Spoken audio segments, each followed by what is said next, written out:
Hello Pisces, welcome to your July 2025 reading. My name is NiJiLL and you have found Alchemy. I don't know if you're here for the layout and the shuffle, but these cards were pre-pulled from your summer 2025 reading, which I invite you to listen to. I will summarize these a bit, but I go into much more detail about these cards, even though that reading is fairly short because it only covers 2 months of an overview. We do go into a lot more detail with these cards. But with that said, I just wanted to say one more thing. We have pulled fairy cards for your 3 legs here. And as you know, I cut your month into thirds. Sometimes the last leg comes out first. It depends on which Pisces I am speaking with. But that said, we pulled the fairy cards, and to commemorate this, I have pulled some dirt. And this dirt is actually from Ireland. It's from the Irish countryside. The locals there guided us to a place called the fairy tree. And the fairy tree was this really big, beautiful tree. And legend has it where if you tie a ribbon on the fairy tree and make a wish, your wish will come true. The fae will grant you your wish. So this is dirt from that tree, from the base of the tree. And, you know, a long story short, I did tie a ribbon on it. And yes, the fae did grant my wish. But that is a story for another day, Pisces. So with that said, let's get started. Let's summarize this. It says release, surrender, and purge. Looks like there is something that you're going to have to release, surrender, and purge. I'm going to move these things out of the way really briefly so we can get to the meat here. You have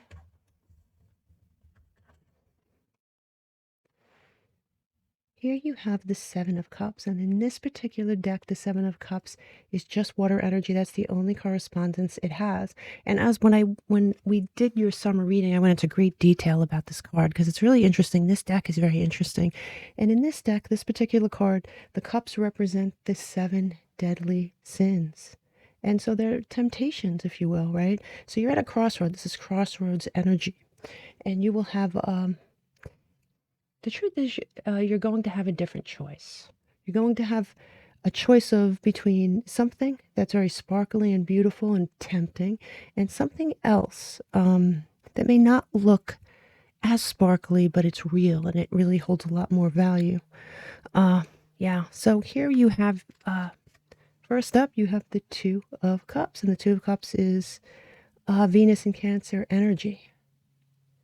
And I remember your other reading, your summer reading, you pulled One Enchanted Evening. So this could very well be the obvious thing is it could be a partnership between you and someone else romantically. With all this cups energy, that could be true. Another possible meaning is a partnership between you and somebody else or something else, you know, goal-wise, money-wise. As we get into the reading, we'll see. You do have here the Hanged Man, and the Hanged Man is Piscean energy. As we know, this is one of your power cards here, Pisces. And, you know, he's hanging there and he's being asked to see things from a different perspective. And so he is taking a time out. He is trying to determine something, and I really like that for you here, Pisces. You do have, interestingly enough, the Queen of Swords. Now, these larger cards, I only take them upright, but when they come in reverse, I at least take note of it. And this particular card did come in reverse. And this is Saturn in Libra energy. And for this card to come in reverse and for us to take it in the upright, it's something that is presenting one way, but is actually another. Okay? So someone may not be exactly how they see something, or someone is not what it seems. The Queen of Swords in reverse, it could be a very manipulative person, could be somebody who's sort of gets angry very quickly, sort of unstable that way, nasty. Could be male or female, so don't let the sex throw you here. But there is someone. Now, this is someone. This could very well, with that Seven of Cups card, be somebody that's tempting you with something that isn't what it seems. Okay, could that be a relationship? Absolutely. Does it have something to do with this Two of Cups energy? No, these are two separate things.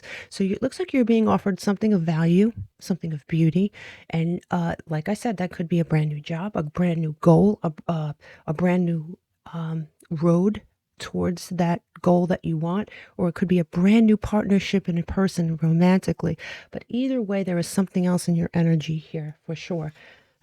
Yeah, look at these cards. All right, all of these cards are in reverse, and I have to tell you, I'm really getting the feeling, like I did in the first reading, that this queen, and like I said, male or female, this archetype is sending off this energy, okay? So here you have the King of Wands in reverse, and this is Sun in Leo, manipulative, cheater. And when I say cheater, it could be a romantic cheater, or it could be someone who's just manipulative and a liar. Someone who has oppressive energy, very forceful energy. Here you have the 10 of Cups in reverse. So this queen or this king is looking, it doesn't want you happy. The 10 of Cups in the upright is Neptune and Pisces energy. They want unhappiness for you. There's someone here that's looking to offer you a cup full of snakes, because even this card, the Six of Wands, which is Jupiter and Leo energy, and you know, this is a card of confidence, of success, of triumph, of recognition, and it's in reverse, right? Somebody that wants control over you, somebody that's trying to keep you in a place where you're not confident, someone doesn't want you to win, someone who does not want you to win, okay? And you're being asked to release, surrender, and purge, okay? Yes, like I said, well, you know what? We'll get into this more and we'll see. But I do think that there's at least, there are some people that where this does apply to a relationship, and there are literally a lot of people where this applies to some sort of work situation, some goal like that. When we add this up and we break it down here, we get Mercury, right? And two number sevens, which is it's a problematic thing. It's not very stable energy here. So, you know, Mercury is an interesting thing to pull, because for the month of July, most of July, between the pre-shadow and everything else, Mercury will be in retrograde. What happens? Things get messed up. Messages get messed up. Miscommunications. You could say something, somebody could take it the wrong way. Somebody who's manipulative can use this energy very easily to confuse you here, for sure. So keep that under your hat here as we go along.